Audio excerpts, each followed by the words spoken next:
Assalamualaikum guys, apa khabar? Semoga sihat-sihat sejahtera, selamat berpuasa. Semoga puasa kita diterima oleh Allah SWT lah. Jadi bulan Ramadan yang mulia ni kan, FY banyak menghabiskan masa menulis lah kan.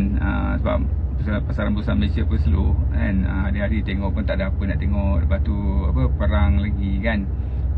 Jadi ia menjejaskan lah bursa Malaysia, volume pun tak ada. So cerita dia, FY habiskan masa menulis lah kan.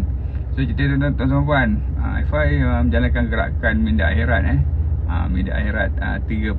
Kenapa? Pasal FY selalu cakap kan, manusia kan, Melayu Islam dekat Malaysia ni dia confused tau. Dia confused kenapa? Dia confused pasal dia ada tiga orang kat dalam dia kan. Dia ada orang Melayu, dia ada orang putih, dia ada orang Islam.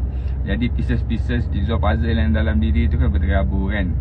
Tu ada orang Melayu yang nak retire rich, retire young kan. Ada orang Melayu yang dalam aspek tu pegang apa, tak apalah, rezeki secupat takkan jadi segantang kan, cukuplah apa yang ada. Tapi Islam pula mengatakan apa, hidup ni kena berusaha kan, seperti kita akan hidup selama-lamanya kan, dan beribadah sebab kita akan mati esok hari. Jadi confusion tu berlaku lah kan. Dalam banyak segi lah, dalam banyak aspek kan. Pasal Melayu dia lebih ikut budaya, tetapi Islam dia lebih ikut hukum makam kan. Jadi dalam confusion ini kan, kekeliruan ini tu ramai orang Melayu kita ni kan, tak kira dah dia ustaz ke, dia janggut panjang ke, dia apa kan. Jadi dia buat kerja-kerja yang tak senonoh lah. Dia buat kerja-kerja yang melanggar hukum hakam kan. Ini cerita dia. So Minda Akhirat ni pasal apa tuan-tuan puan? Dia berpegang pada 5 prinsip utama. 5 prinsip utama. Prinsip yang pertama ialah ketauhidan kepada Allah kan. Dia tak syirik dan sebagainya. Prinsip kedua ialah pegang kepada Rasulullah, ikut sunnah Rasulullah. Prinsip ketiga ialah hukum hakam adalah pagar lah kan. Maknanya hukum hakam adalah sempadan. Maknanya kalau kita nampak benda tu haram kan, dia tak usik lah kan.